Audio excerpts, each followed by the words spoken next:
And then we have minutes that were emailed to us from the August 6th meeting. And I haven't, if my recollection is correct, I have a correction to make. An election of officers, I believe that Mr. Davies was nominated last year. That's correct. Yeah. Maybe that Diane did one of the motions associated with that, but it was John Hayes' last year.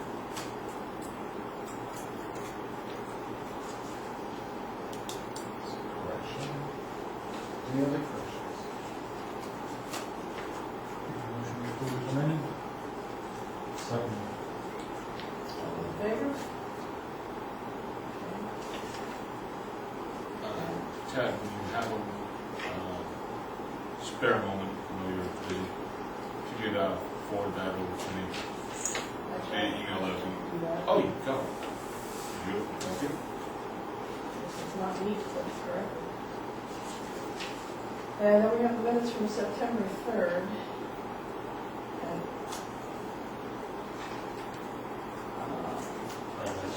no, I was just going to say, I would entertain a motion to table these until the next meeting, so we have a chance to read them. Since there are as many things as there are. 30 seconds. I'll second. All those in favor?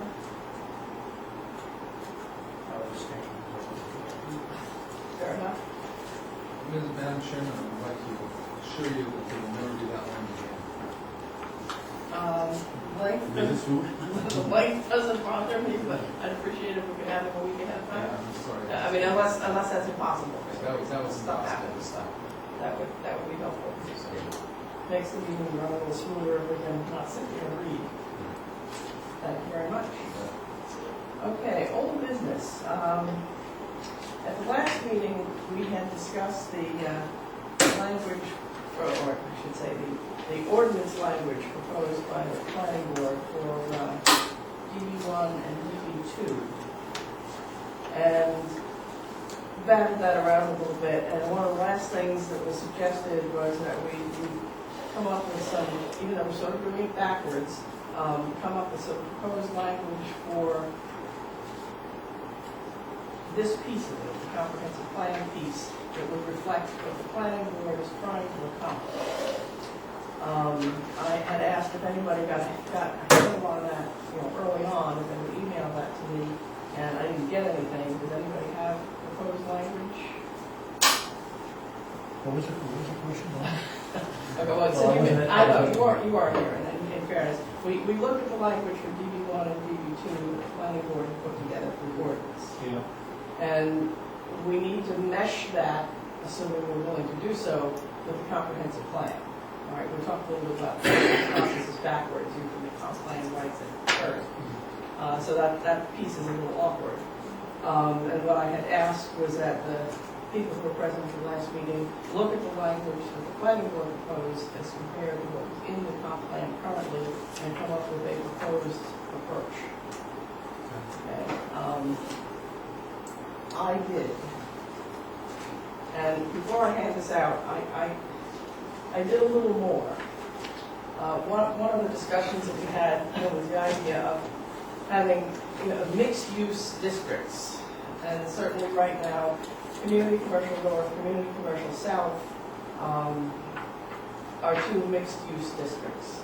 The proposed DB1 and DB2 would be mixed-use districts. We talked a little bit about the possibility of something at the northern end of Route 1, which is not too terrible, even though it's in the BI district, it's not suitable because of the ledge and other issues, that might also be a logical mixed-use district. And then there's the Townhouse Corner proposal from the planning board, which would also be a mixed-use district. So I came up with 5. Rather than come up with make-believe names for the new one, what I did was I just said M for mixed use, and I did M1, M2, M3, M4, and 5. And then I went through the comp plan, picked up what language was already there, and also what the planning board was proposing, picked up that language, put it all together, and it's what I'm going to pass out to you. Please understand I'll be delighted if it's not, but that's not my expectation. And I have, I think, enough copies. And Lauren, you can pass those down, and then you can get the leftover. Yep. And so you're sitting there as a member of the public. I'm supposed to be part of the comprehensive plan, but I haven't received any notes or anything, and You weren't appointed by it. I was not. You were not. Okay. But you are as a member of the public more than once. Okay. Planning board. I didn't. That's fine. I just. Whatever. All right. Okay, now, particularly for new members, this is going to be a little bit confusing because you might have to flip back and forth between one thing and the other. If we look at DB1 first, because that was the charge, I attempted to take the planning board language, or at least their intent, I simplified it a ton and made it fit the pattern for the comp plan. Whether it ends up saying what we want it to say is a whole different issue. I know one of the things that, well, no, that would be DB2, never mind, cancel that thought. DB1 is probably pretty straightforward. And I have that as mixed use 1, but I also gave it all its other names. It's pretty straightforward because it really reflects what is currently Community Commercial South and the HC district. It was just given a new name and a little twist. So that one is not much change from what's currently in the comp plan.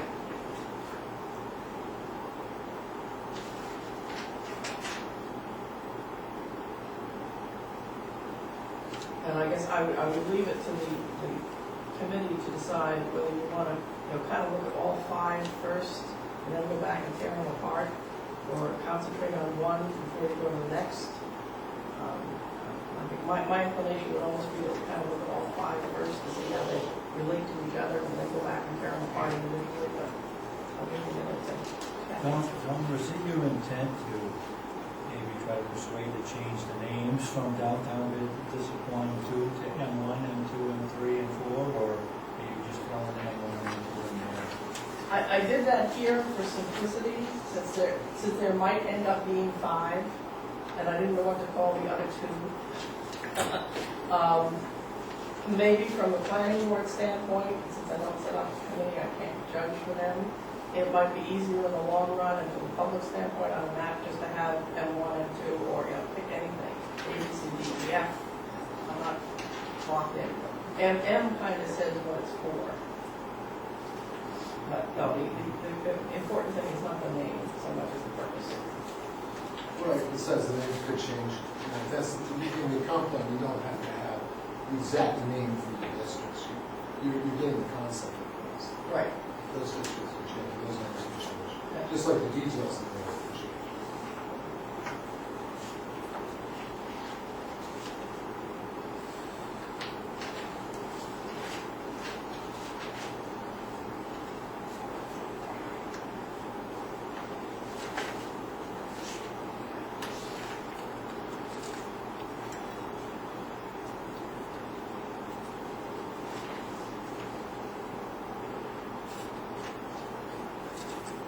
I'm sorry if I came in a little late on it. Is this the new language or here? Is this proposed? Yeah, this is a combination of what Tad gave us last time, Yep. DB1, Yep. DB2, and Townhouse Corner, what's in the comp plan already, and a little bit of creative editing on my part.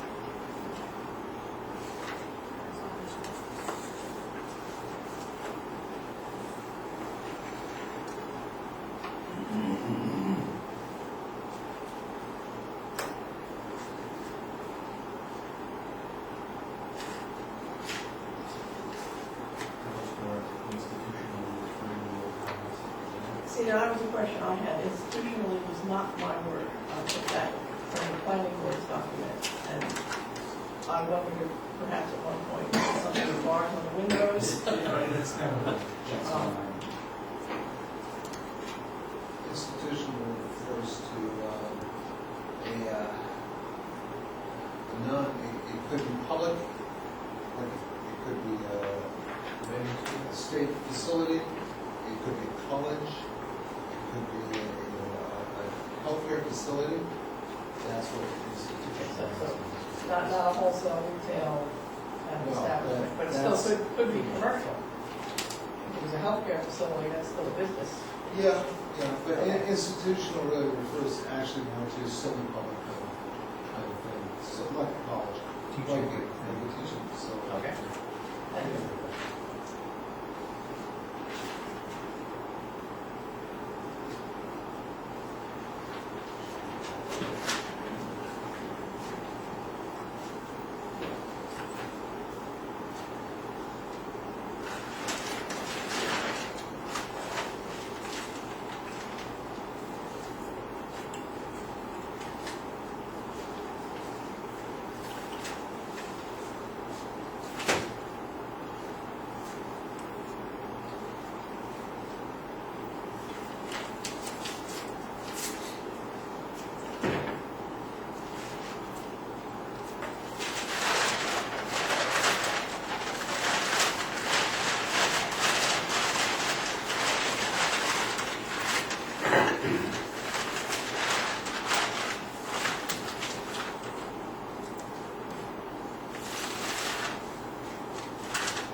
Where's Ledge Cliff Drive? You can pass that right there. Right off 111. Yes. Right past Curves. Where, Oh, yes, okay, yeah. there's that little cemetery right there. Yeah.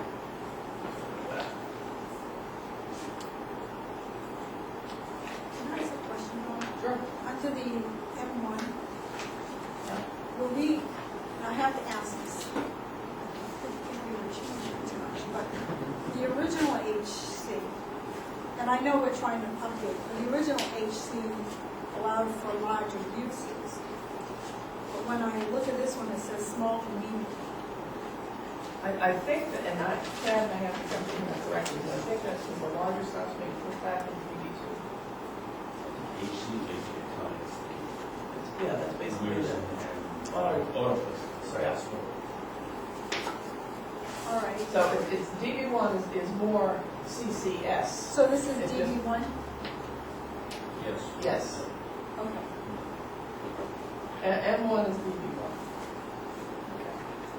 Well, But if I understood the discussion last time, it includes HC and CCS. but what are we gonna do about the large-scale operations that are They're already? grandfathered. I know, but- The term. Is this gonna impact them if they want to grow? Not according to the zoning ordinance, not the way we wrote the zoning ordinance. Okay. Well, no, I We have might to, be able to- no. might want to put something in here about that existing uses are permitted as permitted uses. Because that's what the zoning ordinance says.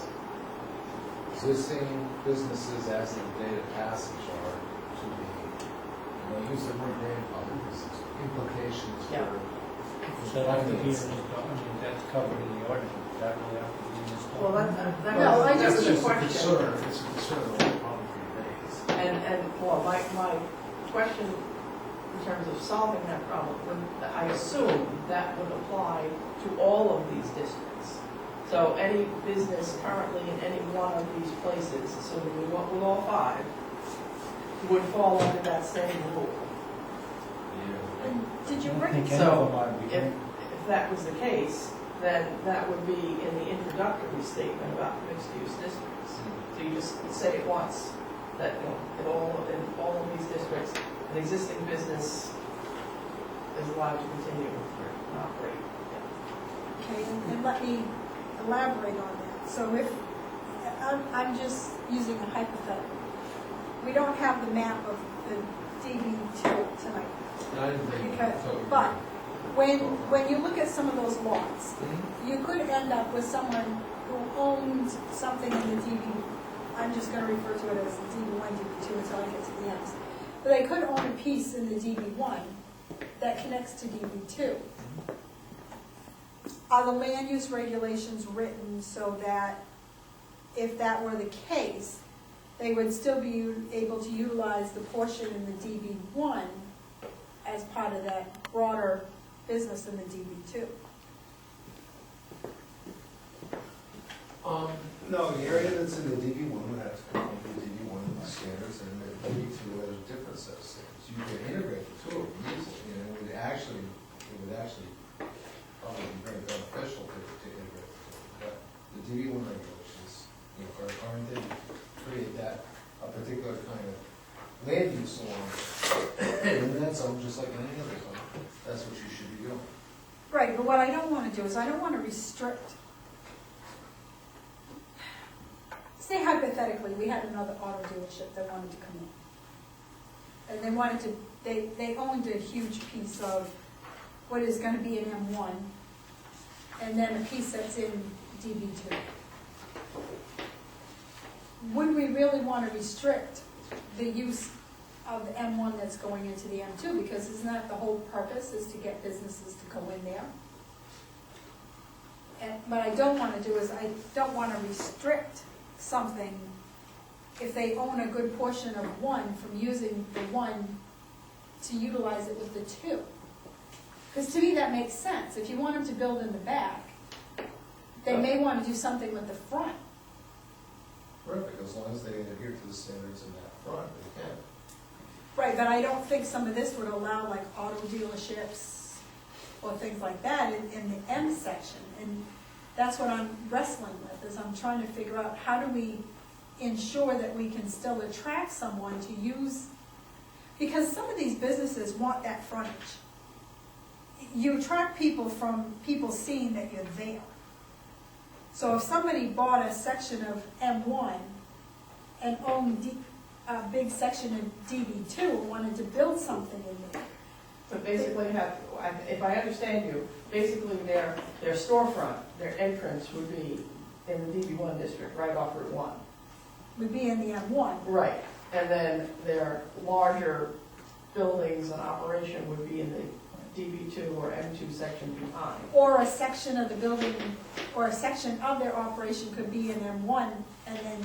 Well, the intent of, like, the DB1 today, the DB1 is not more restrictive than what's there today, correct? If I remember right. No, actually, in some cases, it's less restrictive, but the uses of the HC district are gone. Right.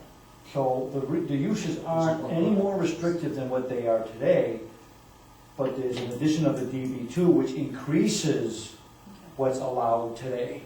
Then I think with some of these, we may have, because I don't see anything in the M1 that addresses large. And that's, It isn't, the intent is small. It has 20,000 square feet, and that's what the comp plan called for 15,000 square feet max in that district, that whole district. They required 15,000 max. We went up to 20,000. We also let you go on multiple floors too. So the planning board's already increased the size of your building and also increased some of the uses. Car dealerships are not one. No, All right, I'll agree. No, so car am dealerships I are wrestling with a massively word? Because the old one said larger retail establishments and this one says small to medium? That's where I'm It's wrestling. still 'Cause small. It's still relatively small. I would say small, medium, this. I think behind is larger. I think when we get to the M2 district, that's large, much larger, because the planning board is proposing 100,000 square foot maximum. Okay, so I'm getting hung up on a word then. I think so. I'm getting hung up on an old word. that was in the other one that said that it allowed for larger, where we haven't really changed the size in the M1 you're saying, which is the We have. DB1. Yeah, increased. We have increased You increased it. to 20,000. All right, so I think that resolves my question. I just wanted to make sure that, because when it said small to medium instead of the large, I was getting, Well, because the large is in the HC district. The small to medium is that. right, but that's what I'm looking at. We combined It with says- DHC Isn't this the now, old HC? part of it. Part of it, Most of it. most of it's CCS. The HC is right here. And the It's a very HC is small where the area. dealerships are now.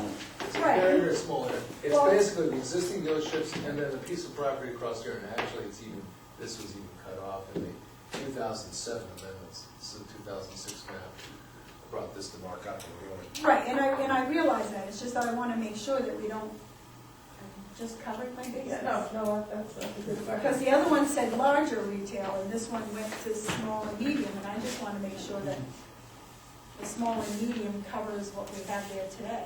Yeah, and I think, I personally have a problem with this, you know, small, medium, large, larger. Large and larger mean two very different things. And because we are not the planning board, we don't deal in numerical square feet. We're dealing in vague references to small, medium, and large. Now, larger could mean medium because it's larger than small.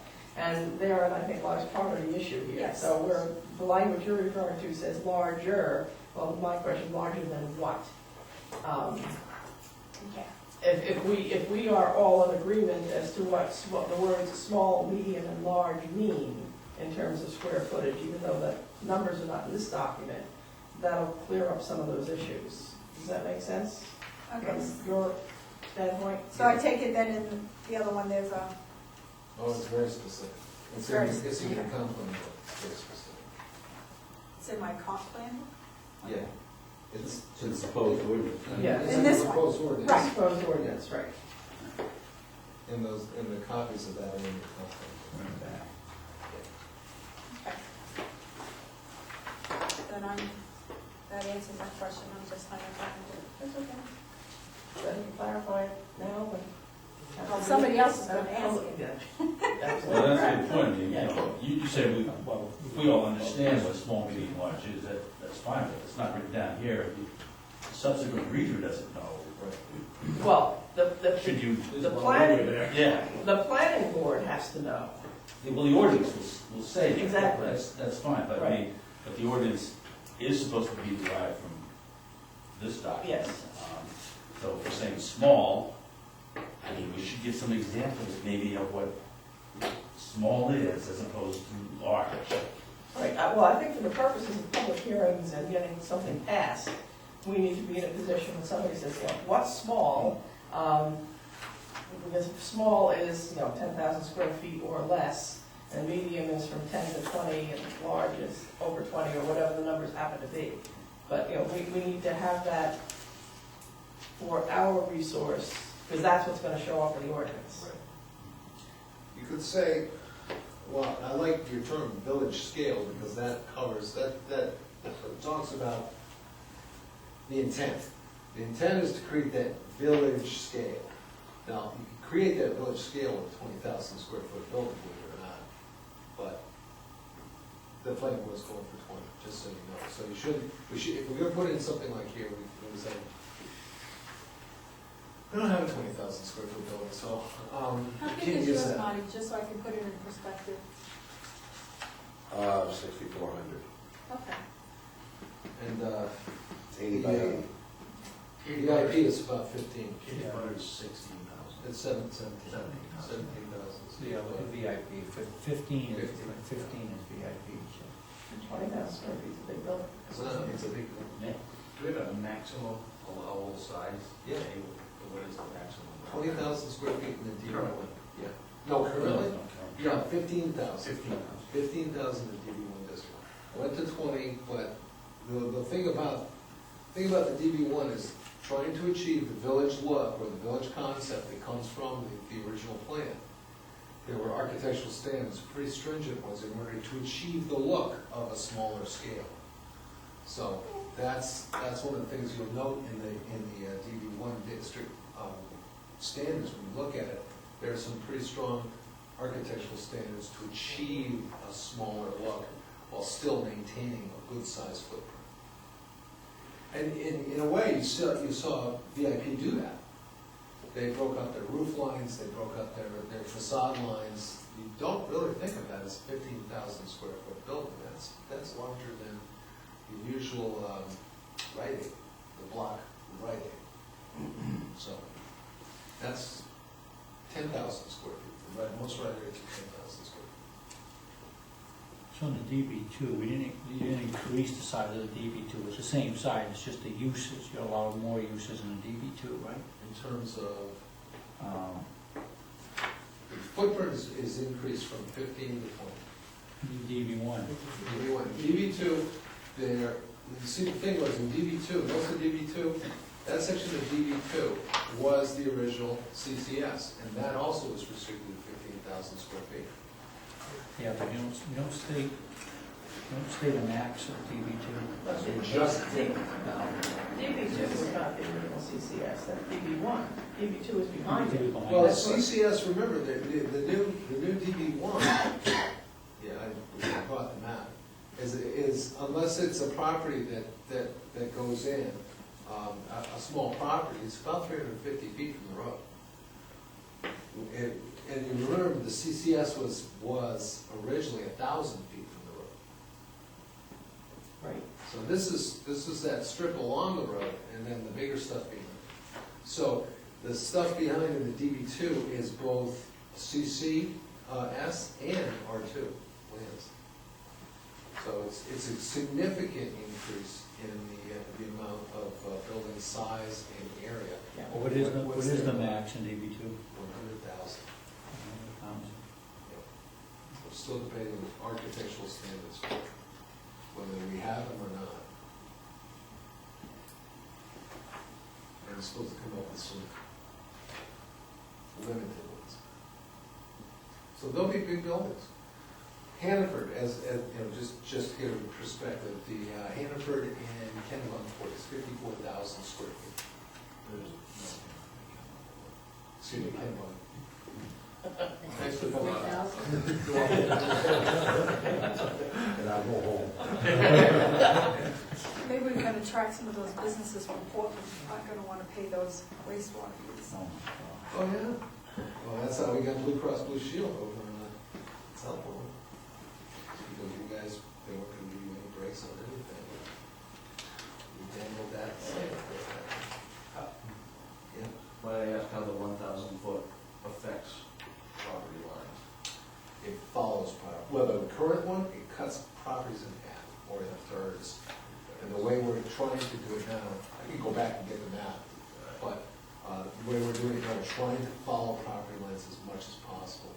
Because if you recall, in the last 3 years, every single year at town meeting, we've had a zoning change in order to repair a lot that's rendered useless by being cut into pieces by the zoning laws right now. And that brings up something else that came up at the last meeting with regards to the properties that are in R2 and a little bit R4 behind the DB1 and into DB2. And that was the limitation in DB2 or M2 of being only mixed use. And Diane and I raised the question about if you have a current property owner who wanted at some point in the future just to build a single family residence, right now that's prohibited, or would be prohibited, I should say, under the new ordinance, unless they aligned it with a business in somehow. We discussed back and forth, the merits of that and the possible unfairness of that for a particular individual. You seem to be of the mind that the 20 or so property owners that this would affect, none of them would have a problem, but we said, well, what if there's that one we have to contact and get who would, then what then? So in the language for M2 or DB2, I did not include any caveat that such a person would still be able to build a house, but that's something we perhaps need to keep in the back of our minds when we finalize the proposed language. I've already got some language worked out for that. It's very similar to what we have to do. Tough luck? No, I'm sure that's not it. No, no, it's actually, it would be very similar to the exemption that's provided for property owners in the Shoreline Resource Protection District, where they're essentially excluded from building a home at all in the Shoreline Resource Protection District. Doesn't matter if they're on dry land or not, if they're within 250 feet of the resource, can't build. There is an exemption that the state allowed, and we put in some language this last time that we did it, when we put in chapter 1000, or 10,000, in 2010, that gave an exemption, that we did some of the things. Okay. We have to start planning around it, Well, but that's a fun thing. The other alternative is having it fail because you can't sell it to the public. That's always the ultimate failure. That always, and we still have to put together a workshop with all the property. I actually talked to a couple casually that I've run into. They said, "You guys own my name business." Cool. I like the idea. But and I mean, if that's the universal answer, then, I had said a couple. yeah. It was like 20. So, I mean, the odds are there's gonna be one person who says, I don't want to play by these rules. Quite In sure. which case, since they are the owners of record, I would really hate to say, well, that's too bad. You know, there has to be a way for them to do what they want to do with their property. That Tell would them, hurry up, build a house now before it passes. Well, that's an option, always, not necessarily a realistic one for some folks, but, yeah. Okay. oh, we got 2 more building permits. So on DB2, where it says uses, the M2 district will permit small to medium scale, that change from medium to large? Yeah, it should be medium to large. Well, I may have made an error. I thought I went pretty closely by the language that was in the proposed ordinance, but let me take a look. I would say that the DB2 district is still in progress. It's close to completion, but it's still in progress. So we tackle signage and design standard. And I won't give you that update. I'm basically right now. Would you say that those were 100,000 square feet allowed? Yeah. Max? Where does it say that? No, it's in. I'm looking at the ordinance, where does it say that? It just changed. Oh, okay. Yeah. Isn't it in You know, this? actually, you gotta throw out what I gave you. All right. Isn't Isn't it great? The letters are moving. I see. They are Keep up. They are. I'm Okay. sorry about So that. to make this accurate with what the planning board is currently thinking, Yes. M2 designation or DB2 applies to areas, et cetera. Permit small to large, or should we just say any old size you want? Pretty much. It's not any old size, because it is How a about limitation. larger scale? Well, It is a limitation of 100,000, which is, a big building, but it is a limitation. so when you say small, comma, medium, comma, and large scale, wholesale, retail.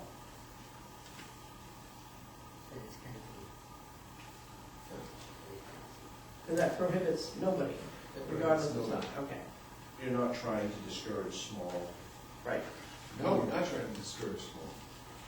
From big It's to up to small. 100,000. Small, medium, and large. And they're, So I have a question before we move on to DB2. And in DB1, DB1, we've got here a little quote that says village-like development. So I'm trying to envision that village, and I'm still having a hard time because I'm thinking of these in terms of the village atmosphere. I'm thinking of VIP, like you drive up off the road and you park on the side or in front of the building. This is what it's saying. That's what it's telling you. I'm sorry, Ray. Tad, you're gonna do this much better than I am, unless if I'm misled. I'll back you up. Village, I'll like, back you're talking village.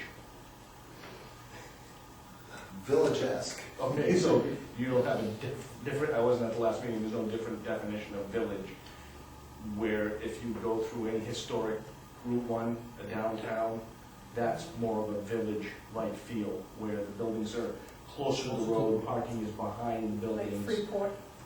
Yeah, Freeport, that's the type of village. And that there's is. sidewalks. Right, Kennebunk. Yeah, Kennebunk. There may or may not be sidewalks, and I know that was an interesting conversation. But yes, more, You said you would accept them in that area. less As long as large you parking go over lots and fill that you're street. viewing from the street. It's tighter, closer development with more of a architectural flavor than just a cinder block building, I think is what the intent is. Exactly, well done. That's exactly what it is. And in fact, there's a maximum setback that they have. There is. 50 feet. Is there the averaging in there as well? It's 25 to 50. The objective is to stop wasting all that land along the frontage. Because as you know, if you go along there, you see everybody's set way back because of the setbacks. And it's not achieving what you want to achieve. You want them closer when they can be seen. It's also wasting an awful lot of land. Good land, that's where I think we could. You sound like you were going to say. Well, that's what I'm trying to envision, you know, I mean, you know how novice I am. And then at the very end here, I see in M5, they're saying down on Route 111,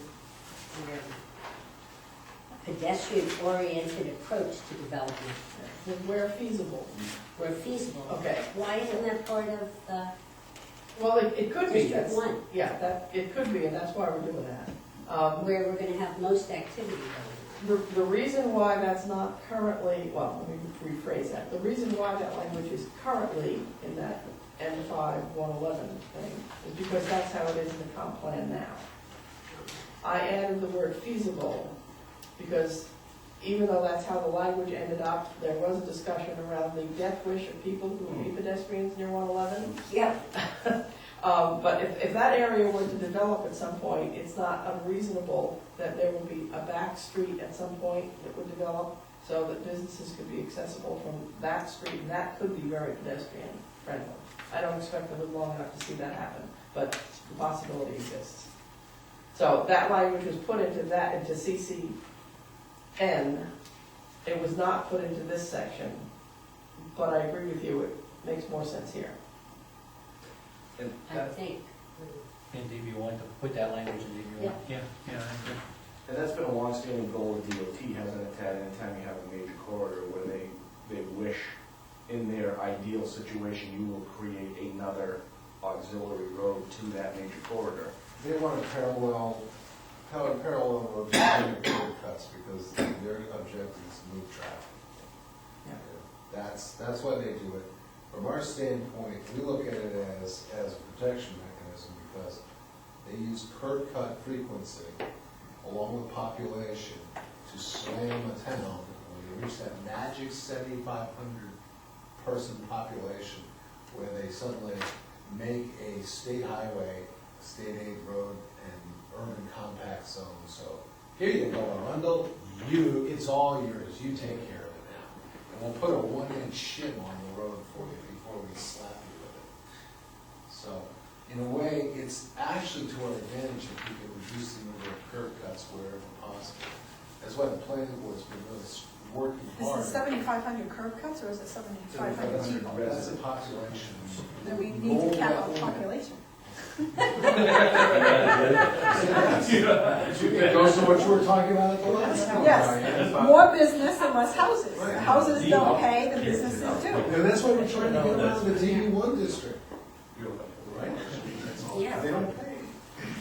If this was a business, single-family homes would be the first thing we would cut as a loss leader. But this is a community, and we need them. Because that's who votes, who lives and dies. Put them my way along. Okay, you have language for that?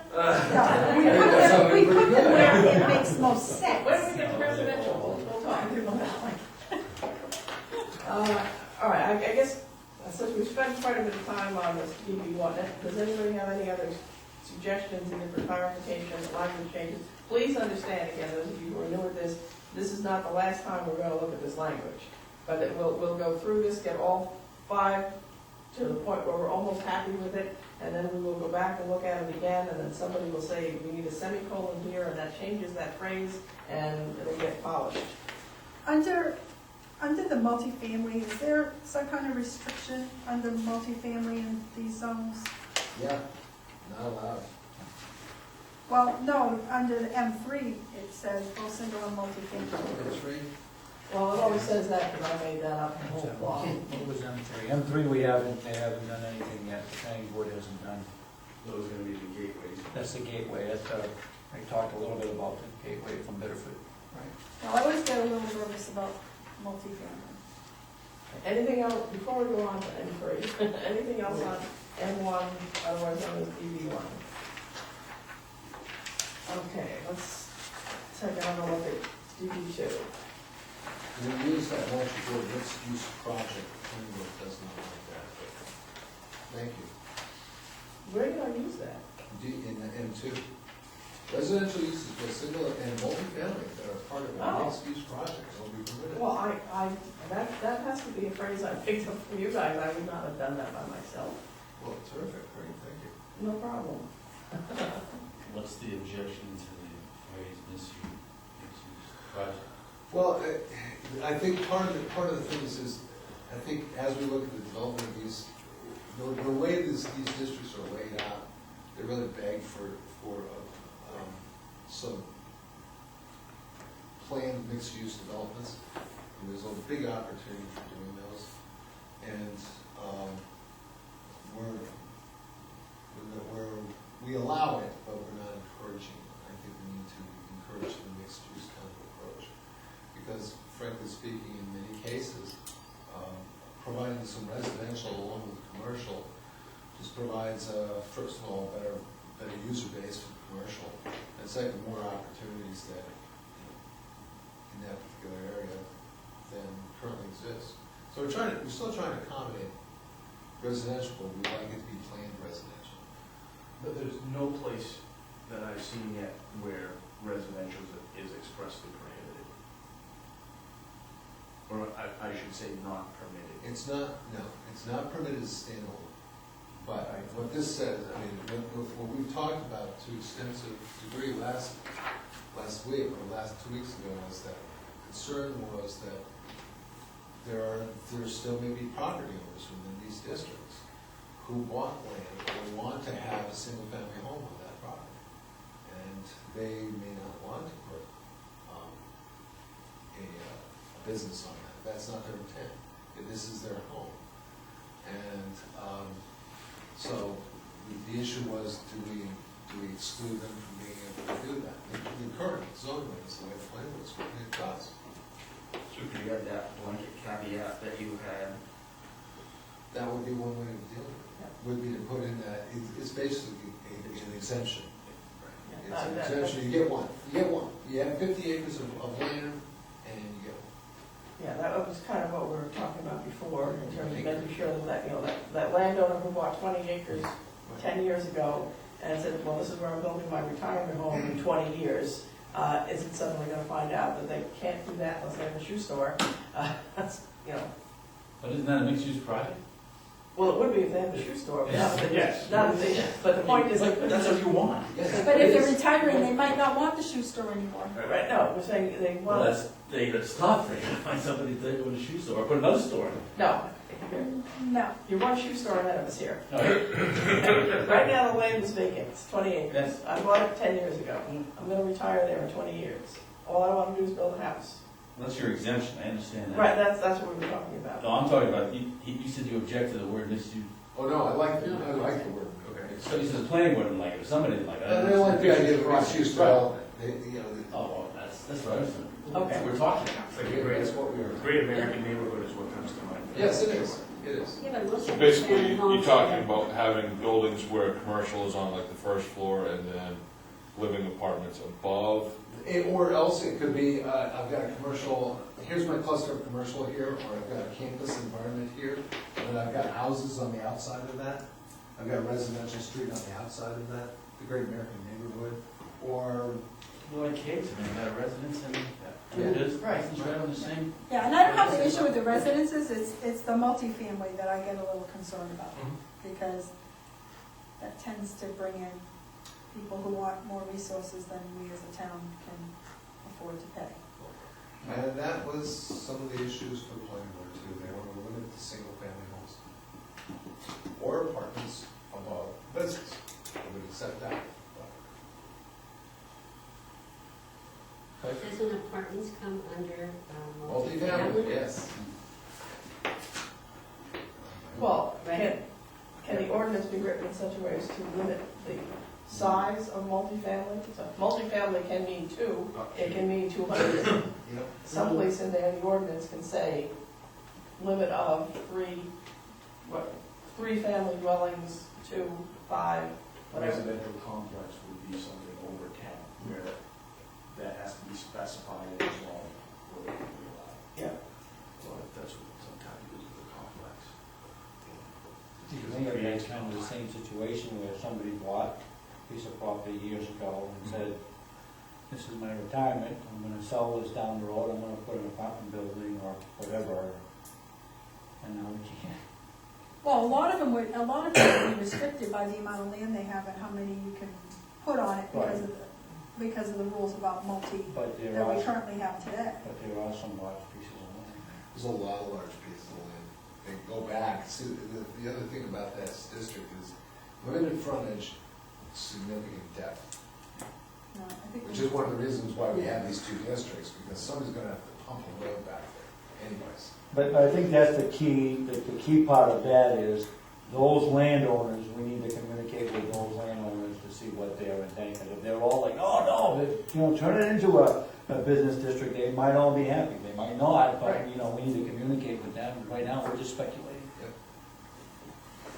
Well, plus, we don't need to make allowances for anything that is not currently allowed.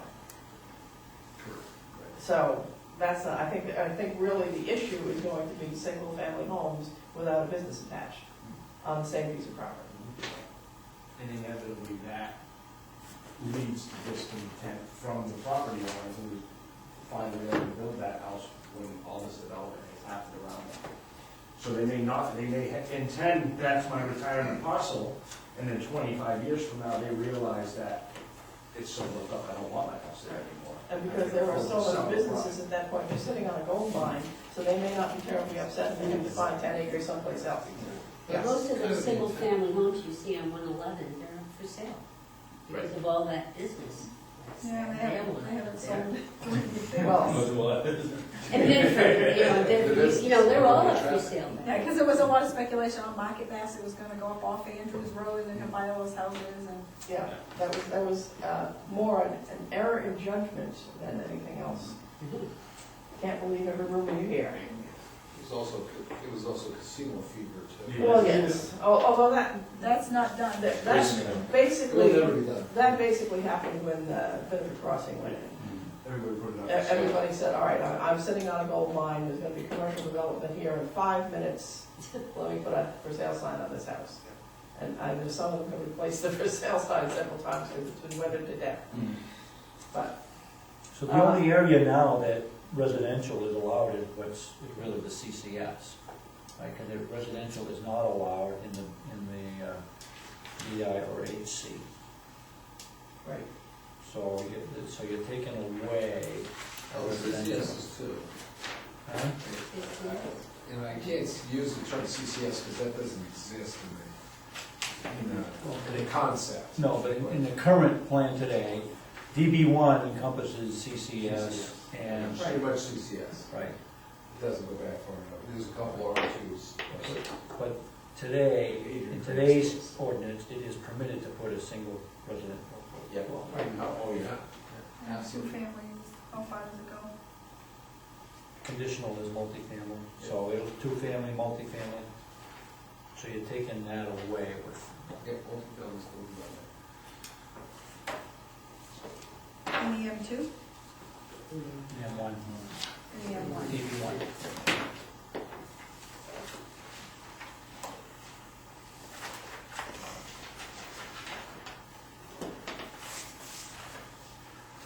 any other discussion on downtown business district 2 or M2? Have you consolidated, so low intensity retail, office, service are all contained within business now? Is that what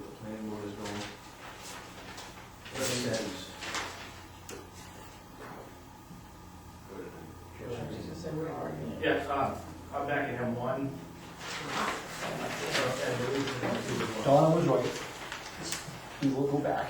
Yeah. Oh, And forth and back. Yeah, okay, so I'm sorry, M1, it states in the opening section that as a mixed-use district accommodating business, residential, and community uses. Business is very large. Does that mirror what DB1 says from the planning board? It just states business? Okay.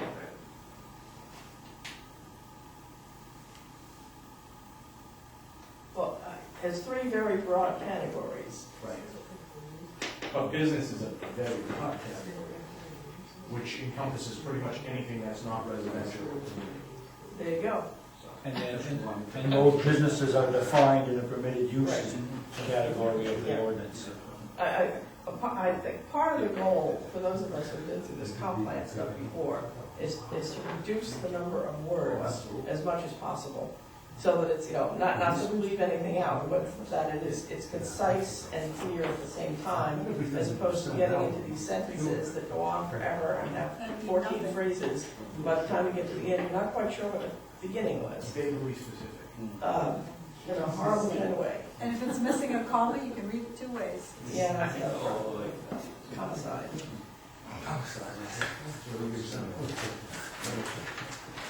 But you really want to learn to use all of these. And this is on tape. Yeah. Apologize for the address. That's quite all right. Anything else on DB2, M2 for the moment? Okay, well, I've got all that on my computer. Yeah, you're gonna change the uses, right? You're gonna go small, medium, large, scale, Small, wholesale. comma, medium, comma, and large scale, wholesale, retail, office. It's gotta be one of those sentences, with too many commas, but there's no way around that. Why don't you just put small for last? Or you have to read what medium? Never mind. And there's single families are, is that already excluded in this M2 or this downtown business today? Well, this is a new district that basically doesn't exist. Oh, is this the one? But Is this the one? it encompasses CCS. Yeah, the back of It's in CCS and R2. Where residential So are do we allowed. need to work on that last paragraph? No, Maybe- that's where I said Well, no, we need we to don't, talk I don't with, think we want the subdivisions, but, Well, this is residential uses, single and multifamily, that are part of a mixed-use project will be permitted, oh, okay, okay, gotcha, I gotcha. okay? I'm clear. this is the piece, to me, this is the piece that DB2 that we need to talk to the landowners. Yes. And say, hey, because there really, when you look at that, there really isn't a whole lot of spots along the road. There's plenty of room down out back, but this is the one that we need to talk to the landowners and say, guess what? No more houses on your land. What's your intent with the land? And if we need to add an exemption sentence or two, as Ted referred to before with the shoreline zone, we can do that. Yeah. That's our safety. We need it, we use it. Huh? Sean, do you have a question? Well, I'm just kind of That's what Just kind of mulling things over, and granted, I understand that in what would be what is considered DB1, there is residential. I'm not sure quite what the meaning of having residential in there for, like single family homes. My kind of thinking is that if you have like the Route 1 corridor, you have businesses, then you move back, and then you can have the mixed use, and then I'm just thinking further back, then you have more of just strictly residential, and maybe that. Well, I think there's maybe a two-part answer to that. If along Route 1 corridor right now, there is a single-family residence, that continues. So that's part of what makes it mixed use right there. Because you may have business, business, business, house, business, and so on. Yeah. And the other piece is if you have a vacant piece of land and somebody wants to put in a business and live upstairs, as we discussed before, that's also mixed use. So any of that is possible in DB1. Now, what's not possible is to build a new single-family residence that doesn't already exist. Okay, all right, that was just my ones that are in existence are part of that community as it exists today. So that kind of makes it mixed use. Now, is there any language in that if that single-family residence gets sold, that it has to conform to commercial No. use? No, because it's not changing use, right? I mean, it'll stay the same. You can sell a business, you don't need to do anything, you can sell a home, as long as the use stays the same. If the use changes, now it becomes an issue where you've got to go to the planning board or whatever. Right, but some places do have that rule. Some places do have that rule that if you have a residential, if you have a home in a commercial zone and you sell it, you have to sell it and it turns So commercial. we don't have that. But we don't have that. That would not be part of these rules. No, that would be a little. If it's residential, it can stay Well, you can residential if as you long want as to. you want to be residential. You can, it's just you don't have to. You don't have to, but you can However, sell if it. that residence were to be sold and the next owner starts to use it for commercial use, Then I it's assume you would not be able to revert to residential once it's gone commercial. Correct. Okay. We won't force you to change use, but if you choose to do that Code to enforcement yourself, that's officer in you is trying to jump out. I'm having a hard time, guys, because it's been a while. I've gone through this from the other side of the seat. No, my question is there any reference in there to excluding a home occupation as being a mixed use? No. Because I want to build a single-family residence, I'm gonna have a car, I'm gonna wash cars, detail cars. So in my opinion, that's a mixed use, Ted. How come I can't do it? Well, because actually the business has to be 51% of the square footage. So resident, There is that restriction, it's a floor area restriction. okay. So it's floor, basically we have floor area ratio. So unless you're bringing the cars into your living room, you're all set. Or you Or- build one huge garage. Right, You build a huge garage, but then that's a commercial space. and the parking would be part of that too, that'd be part of outdoor storage. But if it was simply a home occupation, that's permitted everywhere anyway. Yeah, and the thing about a home occupation is that that use is limited in terms of area size and intensity. And size is the biggest thing, it's 25% or no greater than 500 square feet. Okay, So so that automatically. That automatic. Yeah. We have home occupations everywhere, as we Right. all know. As Simone brought up, maybe something we shouldn't have. Well, we have a lot of things we shouldn't have. Yeah. Rather have it Just out in keep the all open the than one hidden. bunches. That's right, It's easier to deal with what you know than what you don't know. as a general rule. Okay, Zumba Sweden? It took a long time, Sean, but somebody brought it. Glad we got it out of our system. And Sean, why is it that you know about that? The uneasiness of that subject has gone away because it's coming up much more often these days. Yes, it is. Well, I like the one that bought the place and made it into another one, That was just so that she could, a wonderful idea. active bravery. That is. Thanks, Sean. That's confidence. Okay, moving on. M3, I put in, it came up at the last meeting as a possibility. This would be the north end of Route 1, currently in the BI district, but now we're looking at the edges of the road as opposed to way back in the ledge in the woods. The reference to it as a gateway was made. And actually that got me thinking about, perhaps another way to approach naming these. We could have Gateway North for this one, and Gateway East for 111, and Gateway South for DB1, but I didn't want to muddy the waters any more than I already Let's have. have Gateway West. Log cabin. Well, yes, that's what townhouse is. It is a gateway. Yeah, but see, that one has its own name. I would hate to, because that's a That's a historical historical. name. We don't want to change that. The other ones don't, to my knowledge. So maybe the word gateway or something similar that's catchy and Springs Arundel would be a way to go. Springs Arundel. Cutesy. Anyway,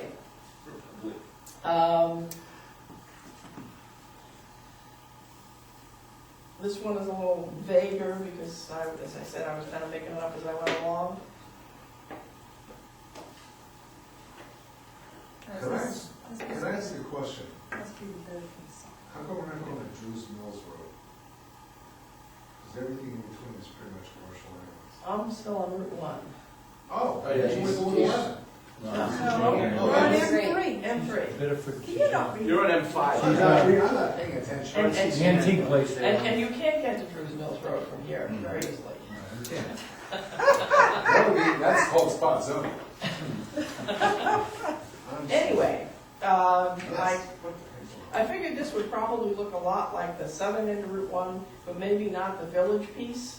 It might be a little more loosey-goosey, haphazard, a business here, a business there. Because of the business, their business. Thank you very much. Because of the nature of the land and the, the lack of usable space. But I'm guessing wildly here based upon rumor and innuendo that I've heard from the town planner. Is that,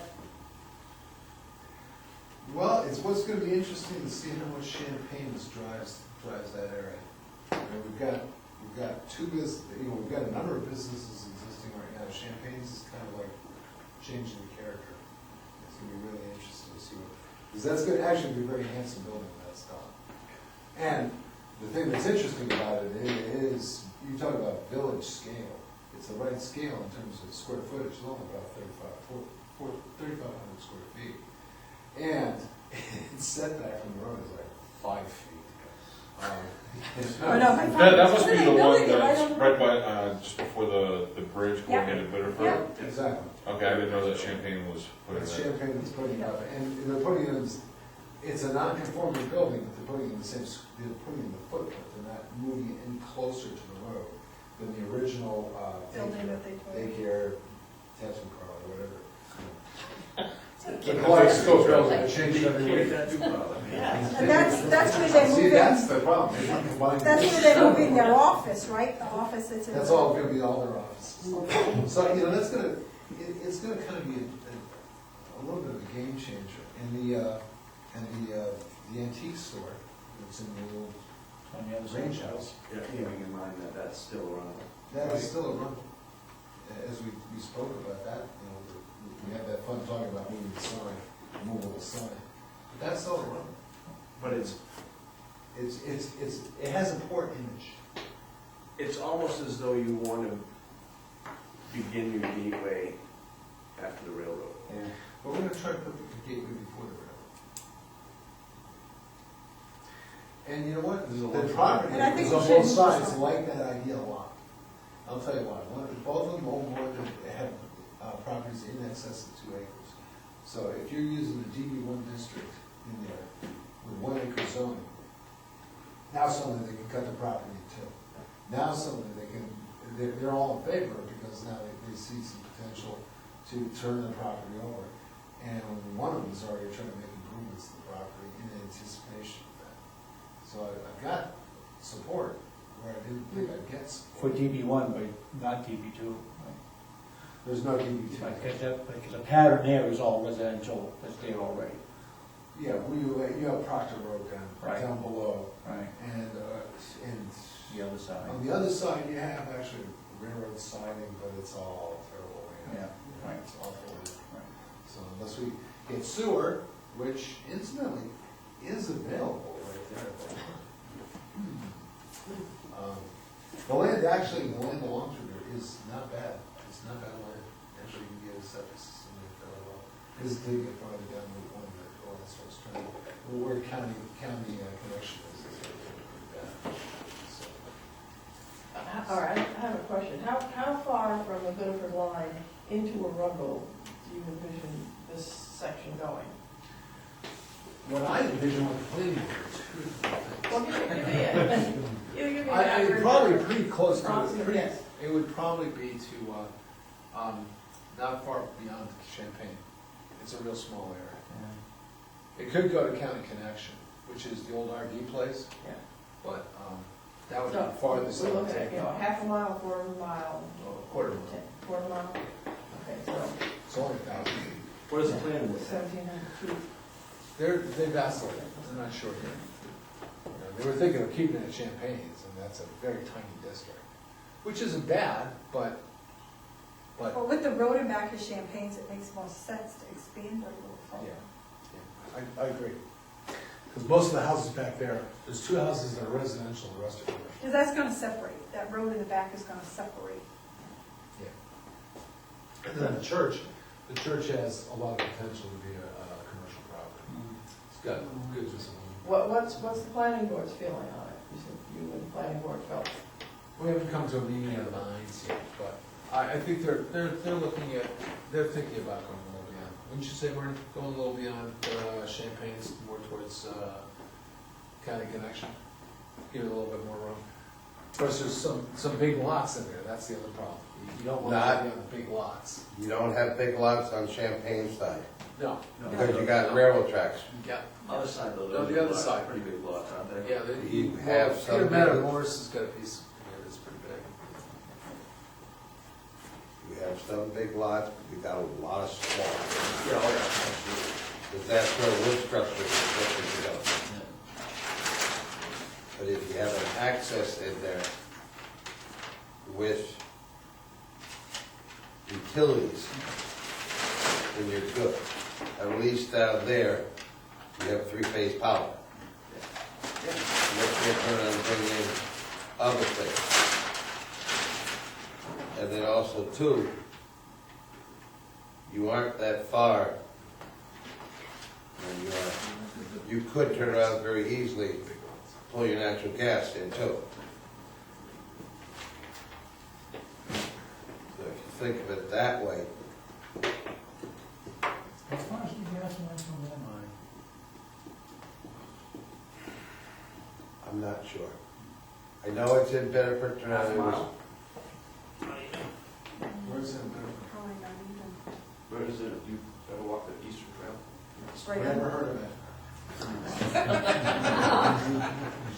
Let's see, where it is. It's But I mean, how many big lots are we gonna hit if you went up to the connection? it's not really sure. I don't envision much building there, that's kinda, This is the. Well, again, if what was built there were, small shops. right, that's what I'm saying, I'm Yeah, saying you've got that. a lot of little things in there. The industrial park. Yeah, because It's right over yeah, the pressure station's right there, right before the bridge across from the connector. Right, everything goes It's right right below to that bridge, so if you think of it in reference to that, it's pretty much squared off. Yeah. It's a straight shot on both Route 1 and on the trail. So it could be a half mile from the line to Route 1. But the industrial park, I don't know, John, does the airport industrial park have gas? I don't believe so. No, My dad was in there. Okay. All right, well, based upon that discussion, is the language that I, guessed at something reasonable, or does it need some serious change? Well, how is this different from DB1? It's not very different, except not the village look. This would be more, If you're promoting it as a gateway though, Donna, wouldn't it help to kind of have the same village look as you're promoting in, down the old CCS area of DB1? I'm getting a little concerned, we're creating a lot of districts here, we're gonna run out of colors pretty soon. your fair number. It's true. So you may wanna, if you can make this DB1, then we've got. It's gonna be DB1. Right. The planning board said no more districts. Mhm. And so they said make it DB1. I'm confused. DB1. I'm confused even though everybody's been changing all the names around. It's like, what street do you live on? Vinegar Hill, right? I've had 15 different changes. So this is gonna be part of DB1 Pretty much. and 3 that you're, But you're defining it as a district, you're defining it as a separate district from the B1, which we Well, haven't. geographically it is. It is, yeah, it's a completely different area. And the reason I approached it this way was because of what you're doing with the ordinance. So if I come to you and say, I'm looking at a piece of property, right here, in the northern end of Route 1, Right. you can go to that section of the ordinance and say, these are the rules. Right. And that's a different place than the southern end of Route 1, where now we have the DB2 in the back and other little things that may be going on. Right? Personally, I have some reservations about the level of restrictions necessary to create the village look. And if I'm a potential business in Arundel, maybe I don't want to have all of those restrictions, and maybe I want a place on Route 1 that's not quite so limited for me. And that's why I might like to see this a little different, fewer restrictions, so I can have something that doesn't have to subscribe to the village look. Doesn't mean it has to be an ugly looking entrance into town, by any means. I'm not suggesting, shacks without houses, but maybe it can look different. I don't disagree with you. I wasn't sure I really wanted to make the gateway look like the DB1 district, but there was no reason to limit the gateway to that. The gateway is to look good, but it doesn't have to necessarily be a village. Right. Because the village, actually, the village look is to do two things. Number one is to create that identity, but it's also to create the community level scale kind of commercial that all the townspeople have said they wanted. They said in surveys you had, or the comp plan committee had in 2005, and said, I guess in 2000, you didn't do a survey, second, you did it 5. Yeah. 5 and 2, 2002, 2005. And they pretty much said the same thing with the Economic Development Committee survey that Chesapeake Group did. They were looking for a central location in Arundel where they could get business and services and maybe some recreation and have meeting places. That's what they were looking for. So that's down there. The gateway's not meant to be that way. The gateway's not supposed to be the village center. The gateway's it might provide services to some locals, but it's really, it's village-like, yeah. It can be village-like, but it's really gonna be probably be destination retail anyways. Well, typically, the gateway has a little more green space than the village setting, and kind of transitions you in our case, it's going from heavy industrial or heavy retail use in Biddeford to kind of Strip temper that. commercial. And that's where I'm wondering is, as you go over the bridge to the railroad bridge into Biddeford, are you diluting the impact because of the railroad bridge? I mean, because as I look at it and travel Route 1 my entire life, you come over that bridge and that's coming into Arundel. And the majority of people don't realize you're in Biddeford when you're, right, exactly. Exactly. Before the antique shop. The antique shop saying, please make them aware they're in Arundel before they go over the bridge. And that's what they've been They doing. jump off the bridge. They're just, maybe we can put in some gondolas. And I don't think you need the village feel there. Well, actually, that's a historic building they've got there. Well, yes, but you're not looking for that, I guess. Some of that, frankly speaking, it's gonna be tough to create because all you've There's got only is so much land. one lot there. Yeah, you don't. Between Arundel Auto and then there's that one intervening lot that's got the trailer and so forth. And that property owner is looking seriously, he wants to sell, he wants out. And he's looking at commercial and he's kind of looking at, well, I got just in time here, maybe I can get something else that looks kind of like that, create a little bit of a character area here. And with the planning board and what we've been discussing, we can do some streetscape improvements there that would be relatively low cost and make a very distinctive statement that we're coming into Arundel. We're out of the strip commercial, yes, we've got a ship. Yes, in case you weren't wondering, gas is $3.79 over at Shell. And you can see the airline, the plane's landing can see what the gas price is. But now you've come into Arundel. We've got a couple of street trees, we might have some nice sign, we might have, welcome to Arundel there. And then they put the second one that afterwards says, in case you missed it the first time. Yes, you're still in Arundel. You're still in Arundel. Yes. I reiterate. Well, so maybe what we're looking for there is a more cozy, homey, country look. Shucks, yeah, Cracker Barrel will work. Well, this language just says you're supposed to create standards that create or give incentives to do that. Yeah, it doesn't say you doesn't have to do it. Right. That's correct. So, I'm just trying to I think tear down it's some fine of the these way it districts. is. There are a lot. Yeah, there's 5 now and that, I think we should have a joint meeting with the planning board to discuss. I'm sure that will be exciting. Well, I think a lot of questions will be answered. I mean, they're kind of, I was involved in part of this when we had a landowner that was, I forget what it was, a discussion on something on Proctor Road, it had, was worried about their land being split or, Yeah. but, you know, they're kind of waffling a little bit, so I think the intent is to come up with something, and maybe the two boards ought to get together and really figure out what we Well, want to do we've with done that it area. before. Well, ultimately, that's what we want to do, is have some joint meetings. But we need to get our feet wet first in understanding what all this was about, and looking what the planning board had already done. Okay. They've done really nothing on this. Oh, I know. And I want you to know that I was already informed by a planning board member that one zone called Arundel would be just fine. So I wonder who that is. And a 10-page ordinance, right? Right next to you, no. No. I know it is. However, we have discussed the impracticality of both of these positions. So, but, I don't know where it's gonna go. HC1, HC2. But I, looking at it not from the standpoint of a planning board member, I don't see why it makes a difference how many neighborhoods we have. And I guess that's really how I've been thinking, Pat and I have had this discussion. This M3, or whatever we're gonna call it, Gateway 75, is a neighborhood, which will be comprised of some, homes and businesses. That's a distinctly different neighborhood than the other end of Route 1, or the northwest corner of town, or the southeast corner of town.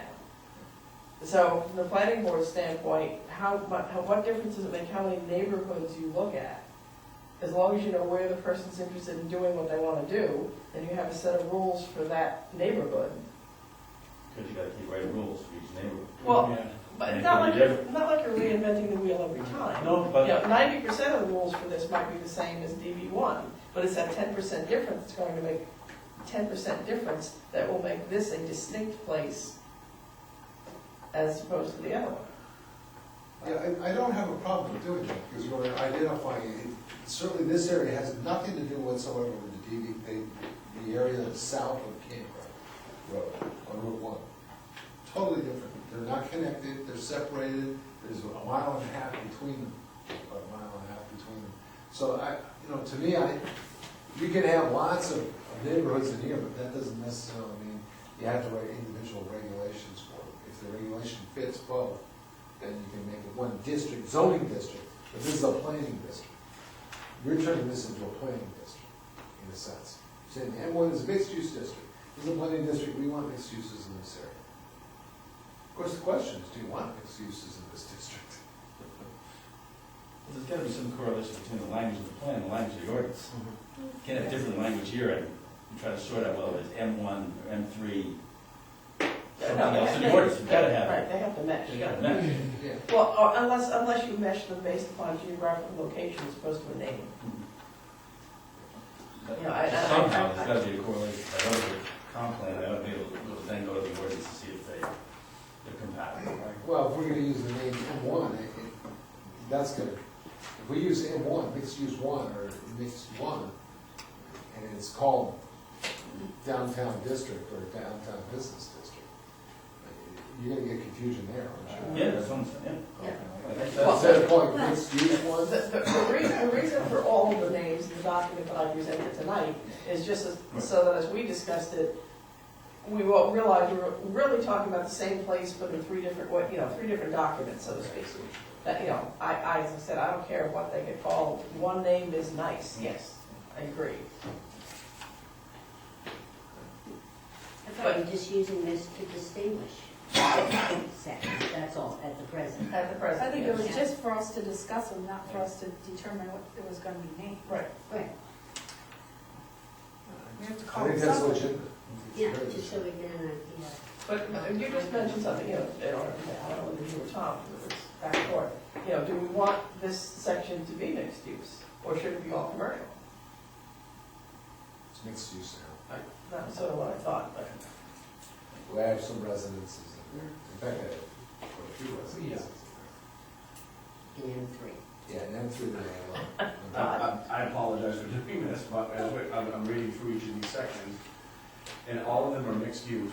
That's So you good. get to M5, and it says, should allow for a mix of small, so it's not, doesn't specifically say mixed use, but we use the word mix. Well, it kind of does if you go back to the first page. And again, M5 is CCN, and I just picked up the language that we were using in the comp plan. That doesn't mean it can't be changed to measure with the rest of it. But I admire your attention to detail. We're not there yet. But that's okay.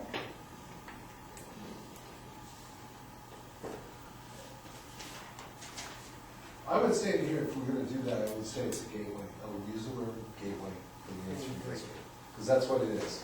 We intend to create a gateway here. It is distinct. And, you might also use it for the, M5. Yes, I have that same thought.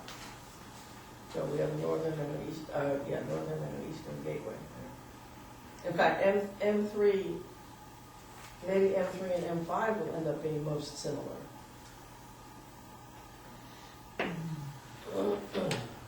don't think you have the concentration of residential housing on the M3 that you have up around the M5. I would think there's a considerable difference between the M5. You know, the M5, you've got all the housing down New Road, it's Yeah. all pretty tightly packed. What residential stuff you've got on Route 1 is, Yeah, no, that's a really good point. spread The out. trailer park. Yeah. It's Yeah. pretty serious.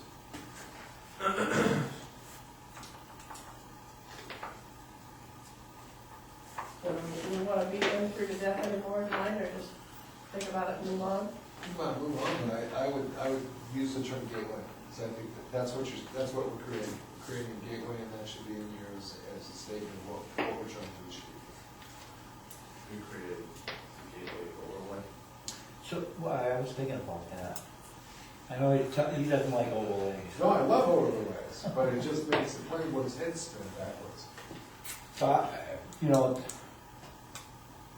I'm with Tom, you know, I want to reduce the amount of districts that we have.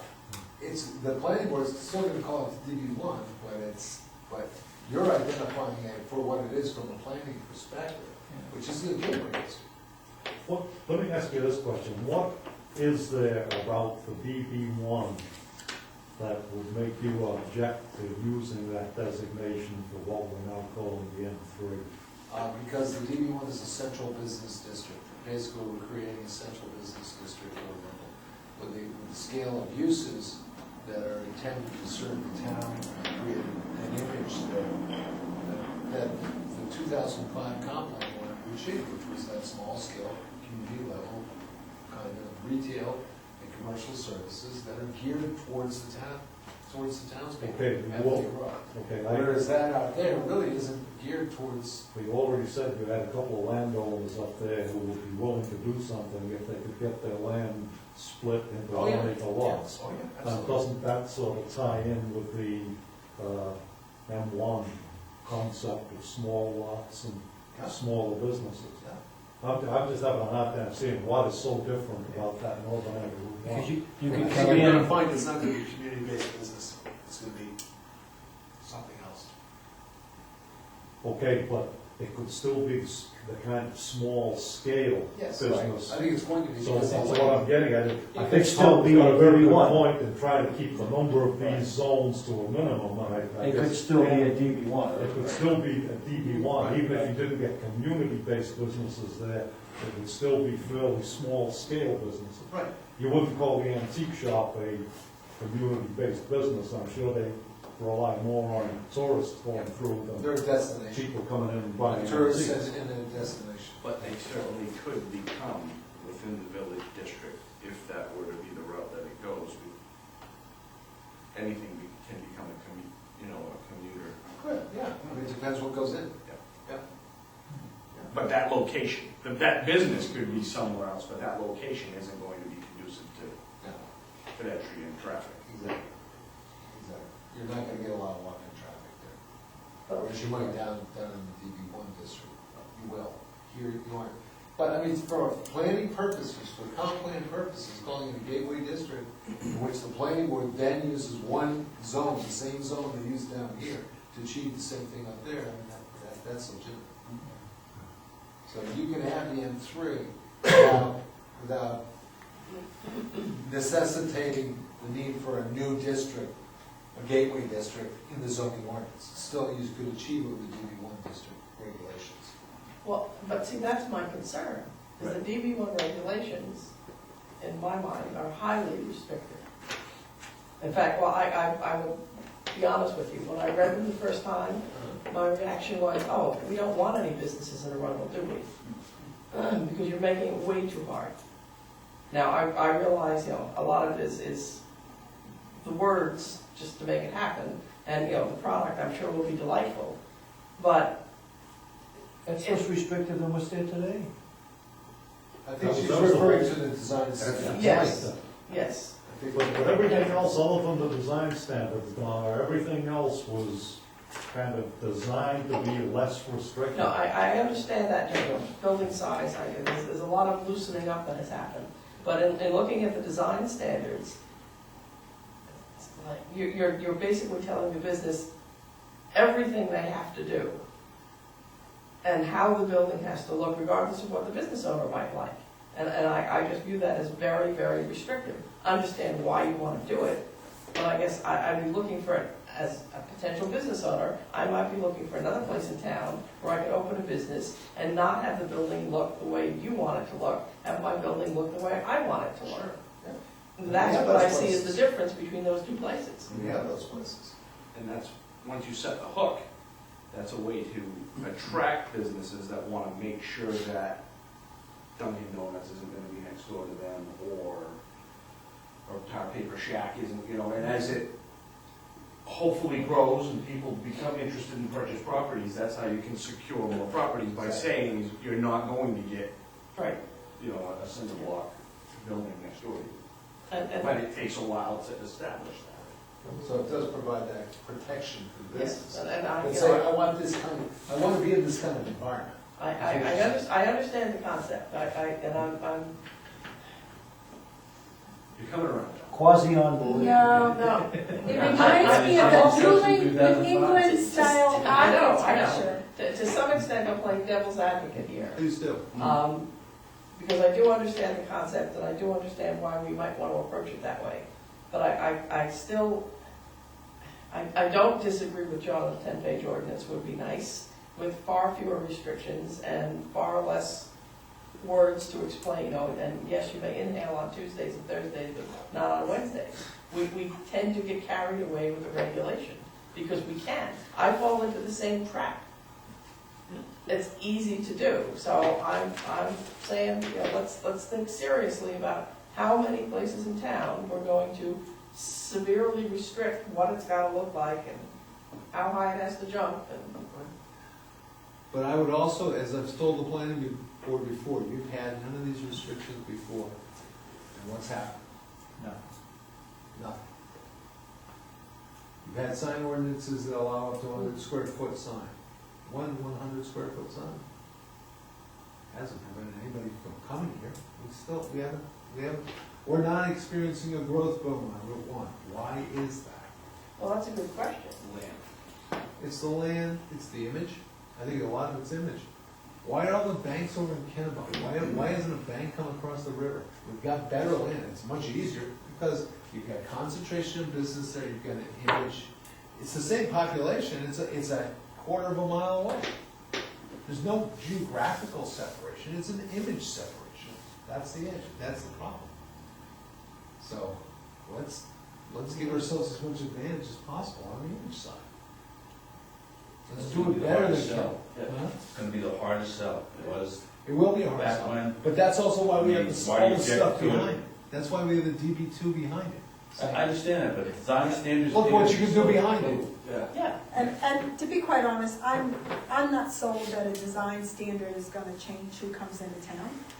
But I will tell you that when we went through this last comp plan, and there was, in the conservation area, they wanted to ensure that if you built a house, you had New England style architecture. And I say, you better take it out. Because when you get to the point where you're dictating to the people that you want to attract, you're going to lose some of them. We haven't done a lot of growth lately because no one has any money.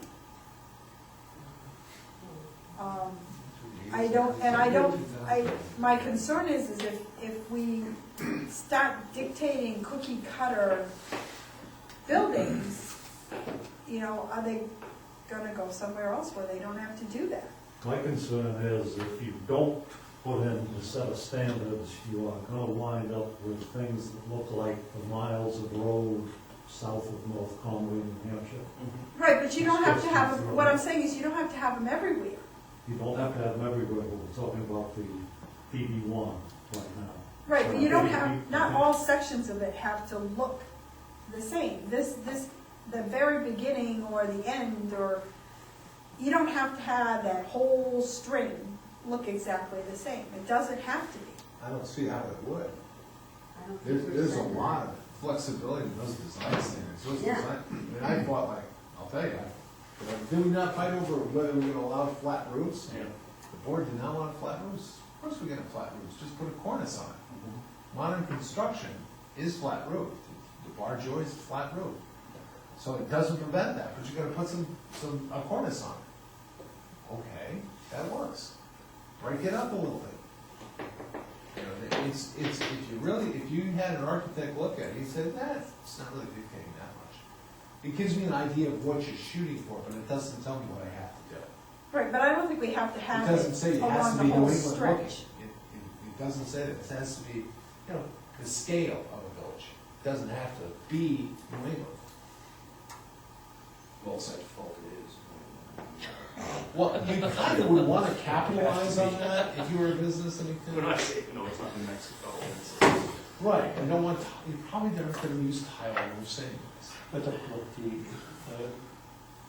ordinance says should be, doesn't say shall be. Right, no, and it's incentives, and what are the incentives? I guess Well, is the problem is, question we've that had I- problems selling the incentives. I'd really like to go with the bonus approach, where you get additional square footage, or you get less parking, or you get more signage or something as an incentive to do it. But I've had a hard sell with the planning board on that, because they said, look, we have a standard, we have a minimum standard. What happens if you have an incentive, and the guy doesn't go for the incentive, and he puts up a building that's completely contrary to what you're trying to achieve? What John said, then where are you?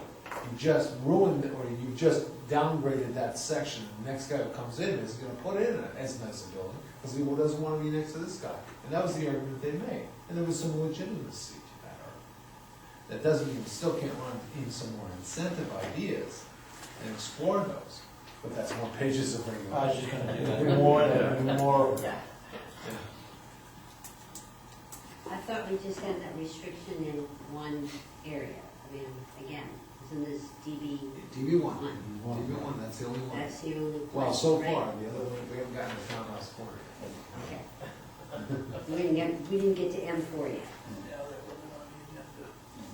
So I can see why you want to have the gateway or the M3, because that would give you more leeway into what kind of building you would be putting in.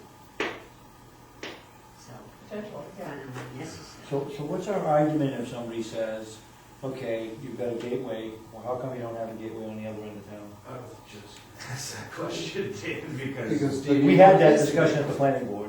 the entire DB1 district, Is the gateway. and that's. We actually already have a gateway image down there now. Unless we start tearing down buildings. So if that's the case, then should that language be in? What's the gateway in this town now? Yeah, bridges on each, everywhere you come in, there's a bridge. Yeah, so we have a We nice don't gateway. even have, we don't even have our sign down here. That's what you see first. No, you see Adrian Grant's place. We have our In the sign road, half a mile into a run. Yeah. Formerly Rundle Meadows. I'm not saying that we can't make improvements. Right. Trust me, I think we make a lot of improvements there. Your Rundle Inn would be a good start, but, Yeah. that's, Very interesting, because this is the exact opposite of the comprehensive plan I worked on in the other community I worked for, is we were trying to maintain that downtown, and we were trying to maintain and preserve the nature of the downtown. And here, we pretty much got an open slate. I mean, you got a blank canvas. it's creating something. If the town doesn't want to create a downtown, we need to know that way before now. But they keep saying that in all the surveys. Yeah, The problem is we keep hearing that over and over and over again, we hear it in the focus groups. And to assure the people, the investors who are gonna come here, that they want to come here, they wanna know that the old Eagles Club isn't going to be what they have to deal with. And so that's kind of, Right. that's their incentive to come here, Exactly. and you need to convince them to buy in. And sometimes that building that doesn't meet your standards kind of fits right into one of those downtowns, where it's like, you know what, it looked horrible, but everybody worked with it, and now it stands out, and business is booming. I think we need to bring back the racetrack and Walker's Lane. You missed it last Saturday. Yeah. Saturday before last. Old timers, they go out there once a year. Oh, do they? Really?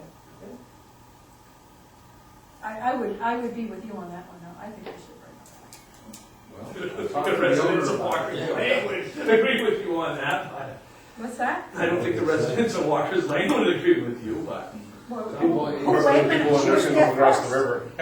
Who was there Concern first? is Walker's Lane, because that's what his concern was.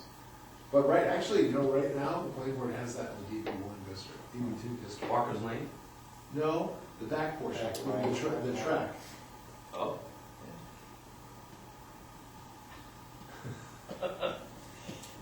The issue is Walker's Lane. The issue of the existing residences on Walker's Lane. Yeah. That property owner is. Who was there first? I don't think that, the fact is they're all there now.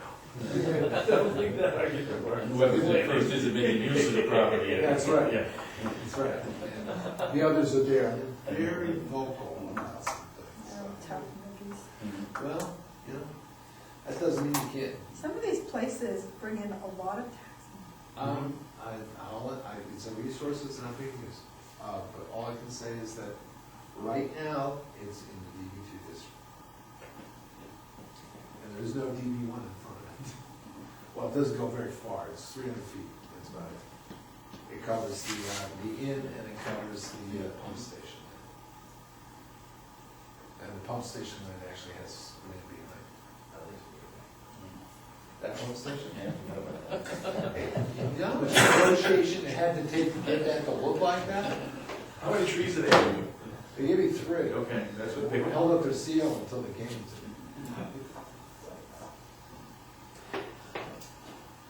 The water wheel on the pump station. See, I should have, Yeah. you You demanded a water A wheel. water wheel, that could have been fabulous. Yeah. Why didn't I think of that? Why didn't I think of that? I could probably talk Norman into doing that. I don't think so. We spent enough on that. I don't think so. He might though, I mean, actually, he might. So that's actually in Arundel? Yeah, Yeah. it's actually not bad for a pump station. No. What's across the river and went to the sewer pump station, that ain't so pretty. Textual weather. Well, we've gone a little far afield here, but that's Yes, been we fun. I like 40, So- I don't want to restrict it. Well, we should think about it. I'm sorry, you like what, Diane? I like 40, You like three? I don't want to villagize them. You know, and obviously we'll get together with the planning board to discuss it, the discussion will be longer. We'll see where it goes. Okay, M4, which reflects the townhouse corner language. Yep.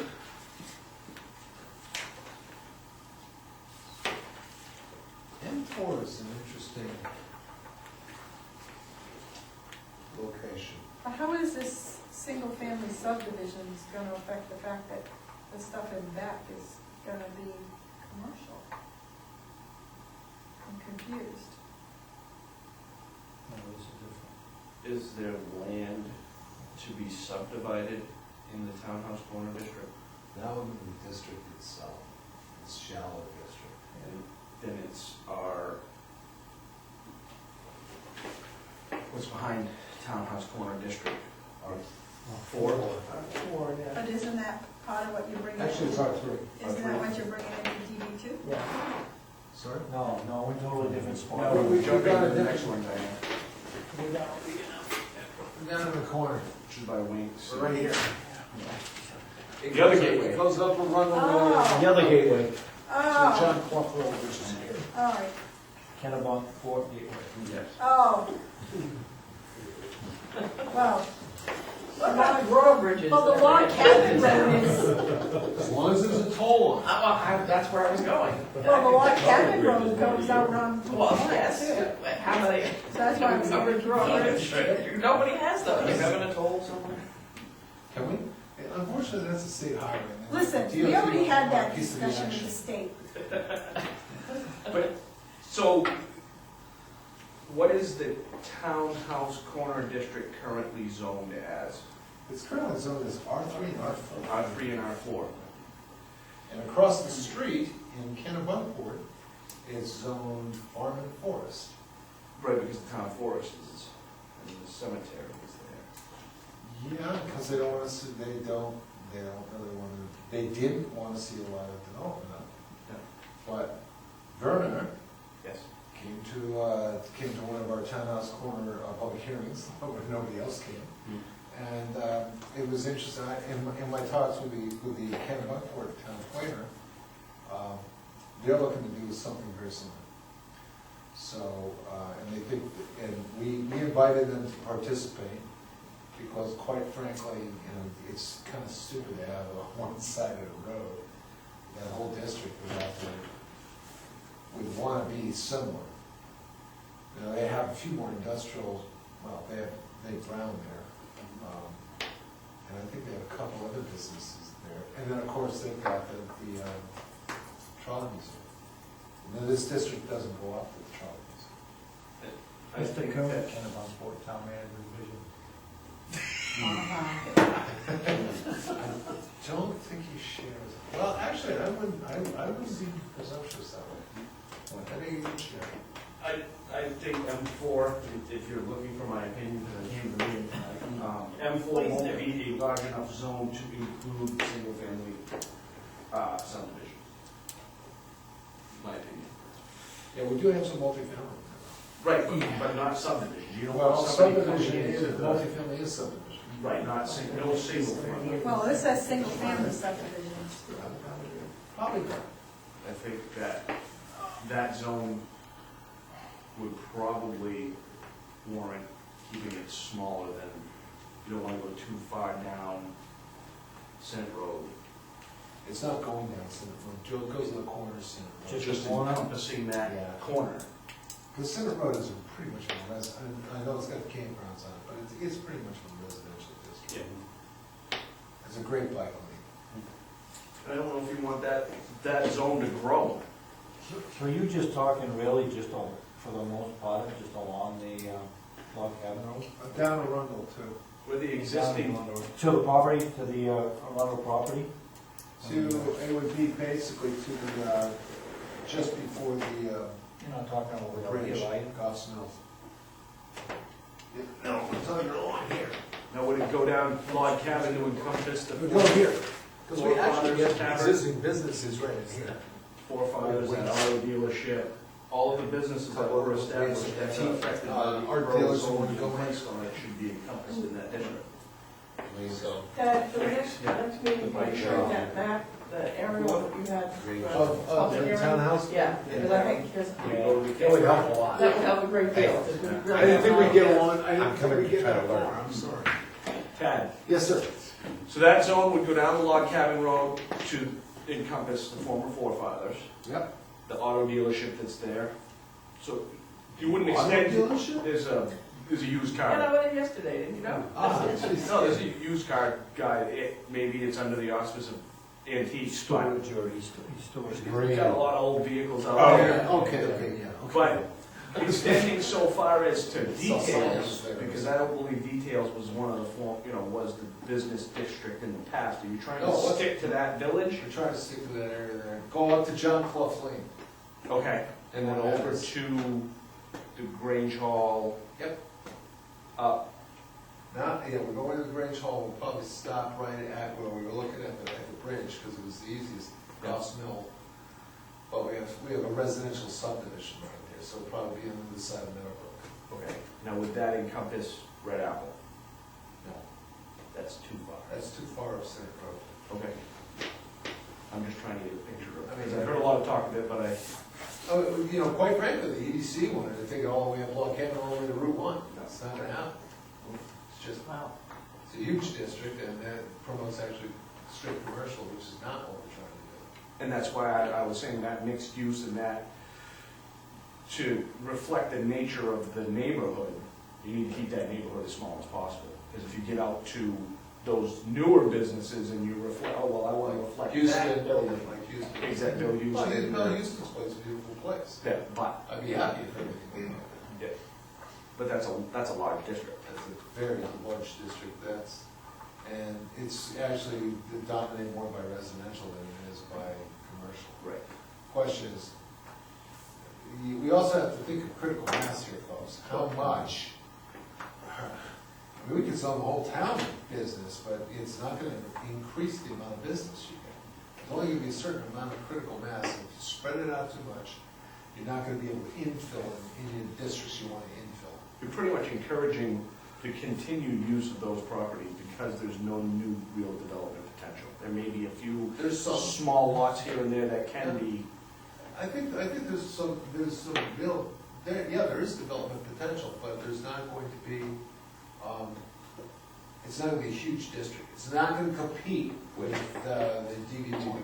But it's, the potential, the forefathers, there's a potential right there. absolutely. But is it big enough to have subdivisions in it? Yeah, but, I mean, it made an opportunity for maybe to come in and raise it and do Yeah, something that's else, what I'm knows, saying, but, yeah. Well, Bob Zook owns that now. Yeah, I remember the forefathers, I remember the first one. I used to go there all the time. He's still in, yes. Marty? Turned out that we have a lot of potential for forefathers and everything else, between the school and a couple other things. And couldn't do it because of the comprehensive plan. Well, there's our opportunity, No. Marty, for you to help us Because of the ordinance. I'm just saying. between the planning board and this committee. Let's see if we can't fix Well, something. the public hearing that I went to about Townhouse Corners, I got the impression that there were a group of people in that neighborhood who were looking to almost make it go back in time and be more of a little, a neighborhood business center than it has been in recent years. Correct. So we're retreading that tire as opposed to inventing a wheel here. Exactly. So it's not a huge deal, it's not that the town income depends upon 100 businesses moving in there. It's just a matter of letting the people who already own the land do some things that they might like to do. So we would truly be making that little neighborhood less restrictive and more like it used to be. Correct. Okay, so I didn't have the right picture. The only difference that might change that dynamic would be in what Kennebunkport does on their side of the street. Yeah. If they decide to open up, they have some good chunks of land in there. They have some big chunks of land. And if they decided to make that into more of a commercial area, then we'll see more pressure on our side. Obviously, Yeah. but our properties are much smaller than their properties. So with the exception of that line about single-family subdivisions, which I think, as I recall, I put that in there because it was not prohibited in the language that I was looking at that you had to the planning board. So I said, well, I'll throw it in, and the worst will happen, we'll throw it back out. So that's not a practical solution there. Okay. I guess, I would argue, depending on how wide that, you wanna make that, right? I mean, you don't wanna take that out of there, if somebody, I mean, it's an They have enough R3, room. it's an R3 zone today, it's allowed today, and I don't wanna take that away from somebody that owns a large tract of land there. But I'm not sure what the dimensions are, That's of where what you're the zone is gonna gonna kind be. of try to tailor the Next zone. meeting, we'll have a Yeah, photograph. we The can zone take a is look at. basically falls again the property lines, we're not gonna cut people in half on it. Yeah. We're gonna follow the property lines unless it goes, I think there's one property that goes way back, and then we do cut across that. And property owners that I know out there would be more enthusiastic about using it as a commercial use than they would about they haven't subdivided the property now because they're hopeful that that's going to change back to that type of use. They're kind of like Diane said, just straight in the paint, going back to the original color. Is what people are looking for in that area. And hopefully fostering, more development in some of those residential units there, some commercial, and see what Kennebunkport. Kennebunkport planning was like the ideas. And they're looking at running their district all the way up to the Shaw Museum, which is much further than this.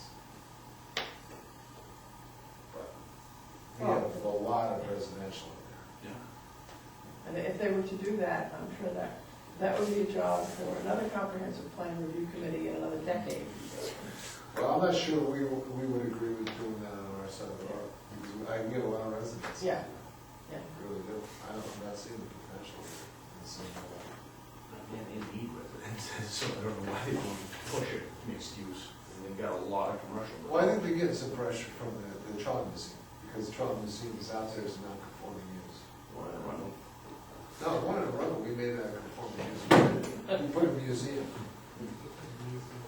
Yeah, that little section of the museum that's actually in Kennebunkport. Yes, they want to. They're happy about it. Told them to put the sign on our side of the line.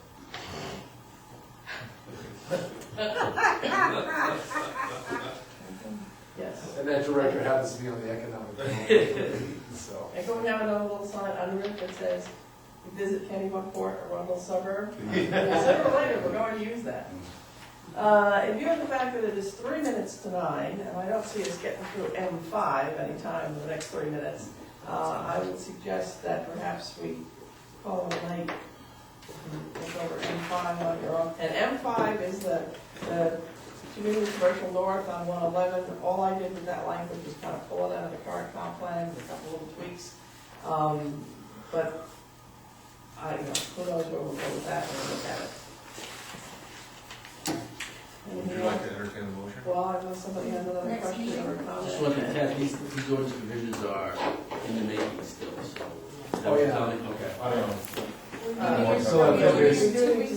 The planning board's done with their proposal, and now it's working it with. Well, I'm just saying, some of the stuff you talked about earlier about.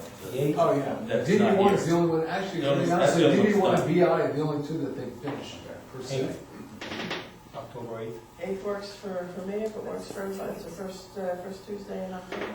No, first Tuesday on October is first. Oh, sorry, second Tuesday in October. Yeah. Uh-oh, that's EDC. Yes, it is. We may need to change that, though. That's selectmen. The 14th is selectmen. Selectmen's for- 15th, sorry. We can make it happen. So we changed the EDC, or we changed this? Decisions. Well, we can't, if we change this, it has to be. They have fewer people Right. in that than these people. Right. In my opinion, I would recommend changing the EDC than over changing this. That would be my opinion. John, you may disagree. Personally, I can make it anytime. I can't speak for the rest of them. So I'll just say, John said. it's I'm the okay guy to trying to change get us to meet once in a while in addition to the regular meetings, remember? We might be able to do Wednesday the 9th, Tad, with the EDC. Wednesday night for the EDC? Yeah, I mean, I've got no life. One in one room, one in another room. Why don't we just not do it this morning? Might as well just be out here. Let's just stay overnight here. Make it a joint meeting. Oh, why don't we schedule the next, when's the next planning board meeting? 10th? Todd, Well, there'll be one what's on the next- EDC meeting on their regular night? In there. that small room across the way? Yeah, I can do that. Because with kind of stuff that they're up against, I think, I'd hate to see, I'd hate to miss a meeting, which I think it could boil down to that if, you know, we start trying to do it on a different night. Schedule this one when you'd like, and I will work on the other group to figure out what we'll do. So we Alright. use shuttle diplomacy. Yes. Well, You go we in for a half an I'm going for hour. half an hour, you come out here for half an hour. We have, Some suggestion would be with the planning board? I don't think we're ready to meet with the planning board Okay. personally. I'd like to have one more meeting with this group Okay. and, you know, talk a little bit more about this. I mean, even if we only met for an hour, just to tie up loose ends and then have a joint meeting with the planning board, that would make sense. Okay. But, So then So, the do I- next meeting, we just have the discussion on M5, and then by that time, I'm sure some of us will have second thoughts about M1, 2, 3, 4. We can go And back he'll have them clean out. up whatever those things are. You already have second thoughts. I already did, yeah. Just to make sure we go over 9 o'clock. Thank you. There also is potential for an M6. And that's gonna be where, in Bedford? No, we cut the Eastern Trail Service Center. Well, okay, you'll have that written up for the next meeting? I think it's in your packet already. And you're gonna get it past You which get that? homeowners No. She down didn't there? include that? Okay, we'll fix it. Okay, Sorry. all right, well, And which we homeowner can down either there meet is on gonna the sell 8th their or the property 22nd. Oh, wait a You minute. wanna do the 8th, then, Kids are going to. but does that mean you're not gonna be able to make it? I won't make it on the 8th, Donna, if we have the EDC meeting. I frankly feel like I can contribute more to that than I can. Does over here. the EDC usually go for 2 hours? No, 3. Well, I think for the purpose of the discussion that we're gonna have, I mean, I think it's, you know, would be okay if, Your meeting's at 7 right? too? Well, 6. 6, but it usually does go till at least. oh, you would be going too, right? Well, One of us has got- would be. I would volunteer to stay here. No offense. No, no, no, I I didn't. think you can go there, I think we'll need him more, then we'll need you. Wow. Thank you, Dan. Well, at least for that meeting. Let's remember this is being the broadcast. We'll draw straws later, and, all right, well, then, we will meet on the 8th. John, if you have some thoughts about the other stuff that we have that you're not going to be here for, please let me know, and I'll bring it back to the group, so you're not left out of the mix. Okay, so, the 8th it is, 7 o'clock. And now, Mr. Hayes, I'd like to make a motion that we adjourn for the evening. Second. all those in favor? Dan wants to stay. Dave's gonna abstain because he wasn't at the last meeting.